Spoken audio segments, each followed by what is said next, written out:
All right, let's look at 5, example number 5. Now, example number 5 is not written in vertex form, so I need to find the vertex. And again, I have negative b over 2a to find the vertex. Here is b, a, and c. So to find my vertex, I'm going to take a negative b.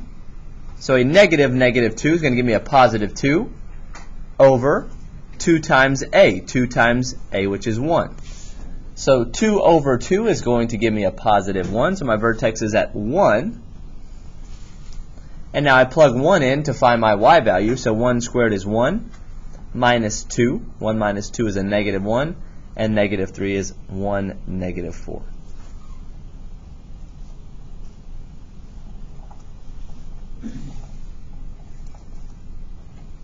So there's my vertex. Again, I know if my vertex is right there, I know my axis of symmetry goes through my vertex. So now we're going to plot some points, right? So let's plug in 0.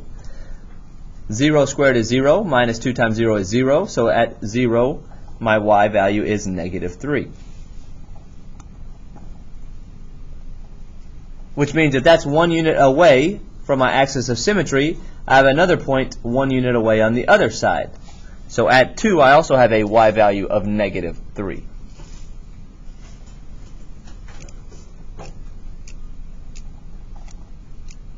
All right, let's plug in 3. I've got 3 squared. 3 squared is a positive 9. Minus 2 times 3, so 9 minus 6 is positive 3. 3 minus 3 is 0. So I have a point at 3, 0.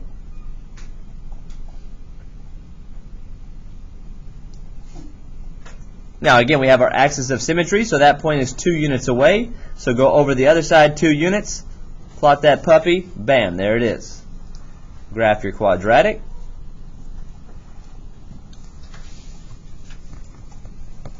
There's your quadratic function. Now we want to plot our linear function, y equals negative 5. Y equals negative 5. Now that's a special case. It's a special case. My special cases are either vertical lines or horizontal lines. What is this one? My special cases are either vertical lines or horizontal lines. Which one is this one? Horizontal. Okay, because no matter what x value I pick, what is y equal to? Let's try this again. No matter what x value I pick, what's y equal to? Negative 5. So if I pick an x value of 0, what's the y value? Negative 5. Plot that point.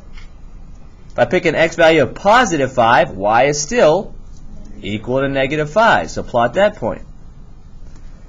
If I pick a y value of negative 5, guess what? Sorry, if I pick an x value of negative 5, guess what? Y is still negative 5. There's my horizontal line.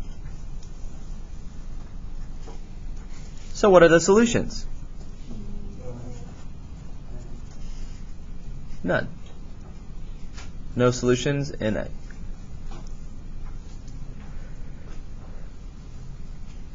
Okay, I'm going to give you about a minute. I want you to do number 6, example number 6. Notice that it is a negative x squared. Okay, so use negative b over 2a to find your vertex. I know that it's negative, so my parabola will be opening upside down. All right, let me stop you. Okay, let me stop you and let me check your vertex. Negative b over 2a. Negative b over 2a. Okay, now, in this case, b is a positive 2. So negative 2, because b is positive 2, over 2 times negative 1. So negative 2 over negative 2, which gives you a what? A positive 1. Okay, I need everybody to participate. Now, I see a lot of us going wrong right here. So let's plug in 1. I've got a negative 1 squared. Notice my parentheses there. Plus 2 times 1 plus 7. So here I've got a 1 squared, which is positive 1, but it's a negative of that. Right? I'm plugging in 1 right here. So I always do exponents first. 1 squared is positive 1 and then negative. So I've got a negative 1 here. 2 times 1 is a positive 2 plus 7. I should get 1/8 for my vertex, not 1/10. Go over 1, go up 8. There's your vertex. Okay, now take it from there.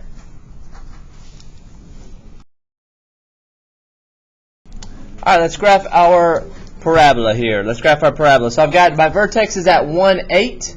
Okay, positive 1, positive 8. Jamie, give me another point on this parabola. 3, 4. Which means you have another point where? Negative 1, 4. Fantastic. Okay, Maureen, give me another point. 3, 4. Already did. 2, 7. Sorry? 2, 7. 2, 7. Which means I have another point at 0, 7. All right, good. There's my quadratic.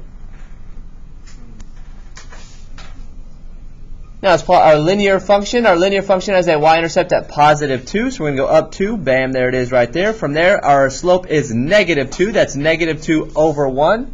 So from my y-intercept, we're going to go down 2 to the right 1 unit, down 2 to the right 1 unit, down 2 to the right 1 unit, down 2 to the right, etc., etc.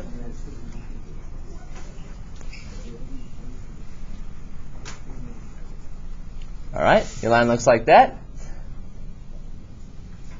Carmine, how many solutions we have? 2 solutions, okay? So give me one of them, Carmine. 1, 4. I mean, negative 1, 4. Negative 1, 4. And Jacob, give me the other one. 5. 5 what? Negative 8. 5, negative 8.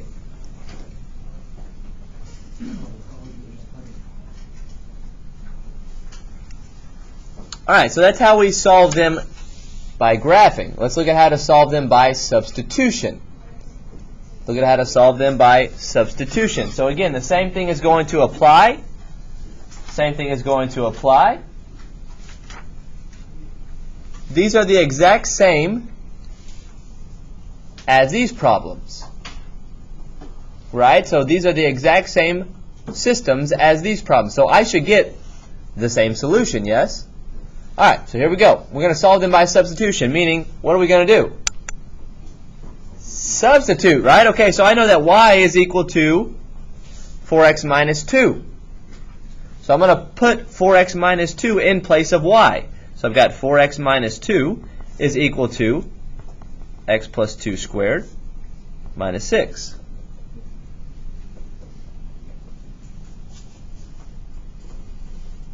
All right, well now I need to factor this out, FOIL this out. Okay, so I've got x plus 2 squared. That means I've got x plus 2 times itself,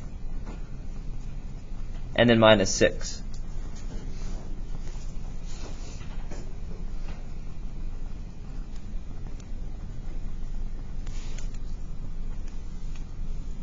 So again, what I'm doing right here is I am expanding this out. I've got x plus 2 squared. That means I've got x plus 2 times itself.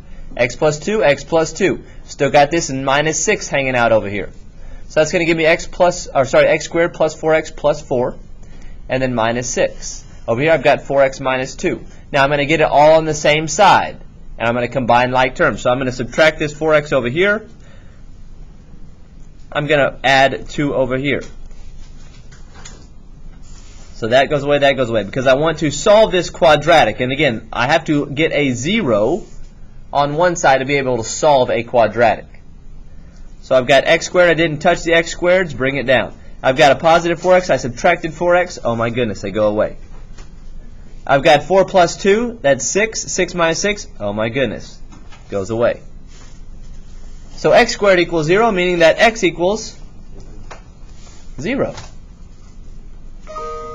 Well, now that I know that x is 0, I can take it, plug it back in, and figure out what the y value is. So if x equals 0, 4 times 0 minus 2, y is equal to negative 2.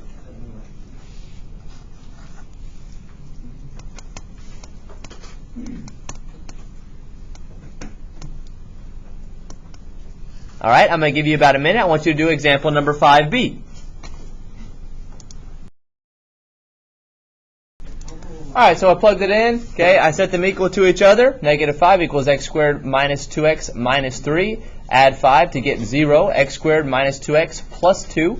I plugged it into my quadratic formula, and I notice here that I'm going to get what? Imaginary solutions. Okay, imaginary solutions.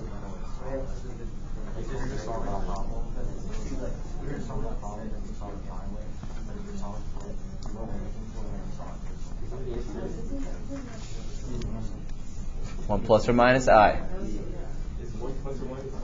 So now, does that make sense? No solution. Right. Absolutely. All right, now let's look at example number 6. Example number 6. Same thing. What I did is I substituted. I set them equal to each other. So I've got a negative 2x plus 2 is equal to negative x squared plus 2x plus 7. I'm going to get 0, right? I'm going to 0 out one side, so I'm going to add 2x to this side. I'm going to subtract 2, and this is my quadratic. This is equal to 0. Again, I'm going to plug it into my quadratic formula because this is not factorable. So I'm plugging in my quadratic formula, negative b plus or minus the square root of b squared minus 4 times a times c over 2a. So I've got a negative 4 plus or minus the square root of 36 over negative 2. Okay, this gives me two solutions. Negative 4 plus 6 would give me a positive 2. Positive 2 divided by a negative 2 is negative 1,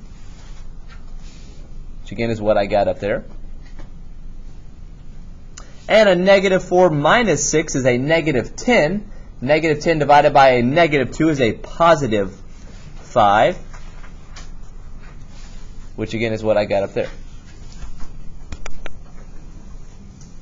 So again, solving by substitution, what we're going to do is we're going to plug one function in. You need to have a variable solved for. You're going to plug one in, set them equal to each other. And you can solve any way that we have learned how to solve quadratics. We've learned how to solve by factoring. We've learned how to solve by completing the square. We've learned how to solve by the quadratic formula. Whichever one is the easiest, go for it. Leave that up there for you to copy down.